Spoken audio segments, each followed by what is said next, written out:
क्या भारत में महिला नेत्रियों के संसद का रास्ता बेडरूम से होकर गुजरता है?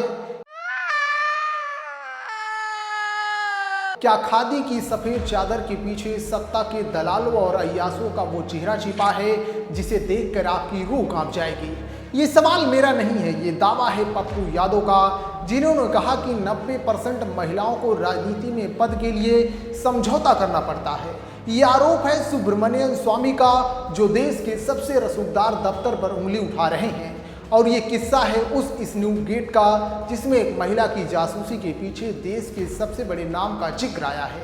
आज हम किसी की तरफदारी नहीं करेंगे, आज हम जनता के खून पसीनों के टैक्स से पलने वाले उन माननीयों की कुंडली खोलेंगे जिनके लिए राजनीति सेवा नहीं बल्कि हवस का अड्डा बन गई है। आज बात होगी उन संगीन आरोपों की जो गुजरात से लेकर दिल्ली तक देश के सबसे ताकतवर शख्स यानी नरेंद्र मोदी पर भी लगे। चलिए आज तह तक जाते हैं। शुरुआत करते हैं उस बयान से जिसने सियासी गलियारों में आग लगा दी। पप्पू यादव ने जब 90% का आंकड़ा दिया तो हंगामा मच गया, लेकिन क्या ये सिर्फ एक नेता की जुबानी जंग थी? अब जरा सुब्रमण्यम स्वामी के उन दावों को सुनिए जो उन्होंने मार्च 2026 के पॉडकास्ट में किए। स्वामी ने कहा कि वो ऐसी 3-4 महिला सांसदों और मंत्रियों को जानते हैं जो सिर्फ शारीरिक संबंधों के बदले कुर्सी तक पहुंची हैं। उन्होंने तो सीधा निशाना प्रधानमंत्री कार्यालय तक साधा। स्वामी के पास सबूत क्या है ये तो वक्त बताएगा, लेकिन जब एक वरिष्ठ नेता इतनी बड़ी बात कहता है तो ढाल तलवार निकालना लाजमी है। अब बात करते हैं उस मामले की जिसने सालों तक नरेंद्र मोदी का पीछा नहीं छोड़ा, स्नूपगेट। 2013-2014 के दौरान कुछ ऑडियो टेप्स सामने आए थे।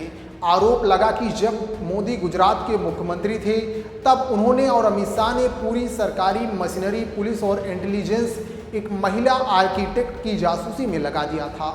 कपिल मिश्रा ने विधानसभा के अंदर जो कहा वो आज भी इंटरनेट पर मौजूद है। उन्होंने दावा किया कि मोदी जी एक महिला से अकेले में बात करने के लिए मीटिंग छोड़ देते थे। अधिकारियों को ऑर्डर था कि साहब को डिस्टर्ब न किया जाए। कपिल मिश्रा ने यहाँ तक कहा कि उन महिलाओं के पास ऐसी सीडी थी जिसे लेकर मोदी डरे हुए थे। 267 फोन कॉल्स का रिकॉर्ड, महिला गोल्ड एयर की फ्लाइट से रोकना और उसे पिछले दरवाजे से सीएम हाउस ले जाना, ये सारे आरोप कपिल मिश्रा ने ऑन रिकॉर्ड लगाए थे। क्या एक मुख्यमंत्री का एक महिला के पीछे पूरी सरकारी फौज लगा देना सुरक्षा था या शोषण की साजिश? आज तक ये सवाल एक राज है। बात सिर्फ पुरानी नहीं है। जून 2024 में बीजेपी आईटी सेल के प्रमुख अमित मालवीय पर आरएसएस के ही एक कार्यकर्ता शांतनु सिन्हा ने संगीन आरोप लगाए। आरोप था कि मालवीय महिलाओं का शोषण करते हैं और उनकी सप्लाई की मांग करते हैं।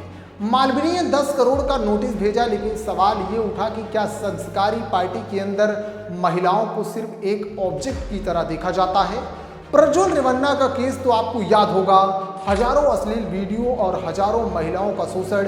अगस्त 2025 में उन्हें उम्र कैद तो मिली, लेकिन सवाल ये है कि ऐसे दरिंदों को टिकट देने से पहले क्या उनके कैरेक्टर की जांच नहीं होती, या फिर ये यौन स्कैंडल ही नेताओं की असली ताकत है? दोस्तों, ये सब देखकर दुख होता है। आप और हम कड़ी धूप में टैक्स भरते हैं ताकि देश चले, लेकिन ये पैसा जा कहाँ रहा है? नेताओं की अय्यासी में, उनकी सीढ़ी दबाने में या उन महिलाओं को चुप कराने में जो सच बोलने की हिम्मत करती हैं।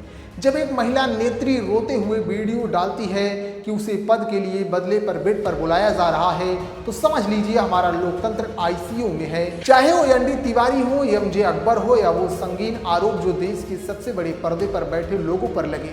सच्चाई ये है कि राजनीति के इस गंदे खेल में सबसे ज्यादा कोई पिसता है तो एक ईमानदार महिला का सपना। आज हमें सोचना होगा, क्या राजनीति में महिलाओं की भागीदारी सिर्फ एक दिखावा है?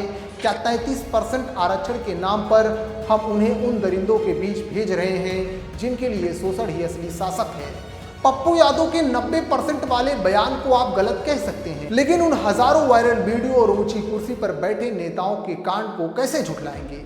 यशोदाबेन के पासपोर्ट से लेकर स्नूपगेट की सीढ़ी तक सवाल बहुत सारे हैं, लेकिन जवाब देने वाला कोई नहीं। आप क्या सोचते हैं? क्या वाकई राजनीति का रास्ता बेड से होकर गुजरता है?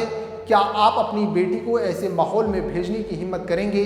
अपनी राय नीचे कमेंट में जरूर दें, क्योंकि जब तक आप बोलेंगे नहीं, ये गुंडे और अय्यास ऐसे ही देश चलाते रहेंगे। और देश दुनिया की खबरों से वाकिफ होने के लिए हमारे चैनल को सब्सक्राइब जरूर करें। जय हिंद।